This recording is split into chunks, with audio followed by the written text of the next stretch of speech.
ఓం శ్రీకృష్ణ పరబ్రహ్మణే నమః. అథ శ్రీమద్భగవద్గీతా ప్రథమోऽధ్యాయః. అర్జున విషాదయోగః. చతుర్థో శ్లోకం. అత్ర శూరా మహేశ్వాసా భీమార్జున సమాయుధి యుయుధానో విరాటశ్చ ద్రుపదశ్చ మహారథః. ఐదవ శ్లోకం. దృష్టకేతుశ్చేకితానః కాశీరాజశ్చ వీర్యవాన్ పురుజిత్ కుంతిభోజశ్చ శైబ్యశ్చ నరపుంగవః.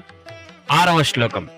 యుథామన్యుశ్చ విక్రాంత ఉత్తమౌజాశ్చ వీర్యవాన్ సౌభద్రో ద్రౌపదేయాశ్చ సర్వ ఏవ మహారథాః. ఈ పాండవ సేన యందు గొప్ప విలుకాండ్రును యుద్ధమునందు భీమార్జునులతో సమానులకు శూర వీరులను పెక్కురు కలరు. వారెవరైనా యుయుధానుడు, విరటుడు, మహారథుడైన ద్రుపదుడు, దృష్టకేతువు, చేకితానుడు, పరాక్రమవంతుడు కాశీరాజు, పురుజిత్తు, కుంతిభోజుడు, నరోత్తముడుకు శైబ్యుడు, శౌర్యవంతుడుకు యుధామన్యుడు, పరాక్రమశాలి ఉత్తమౌజుడు, అభిమన్యుడు, ఉపపాండవుడు వీరందరూ మహారథులే అయి ఉన్నారు.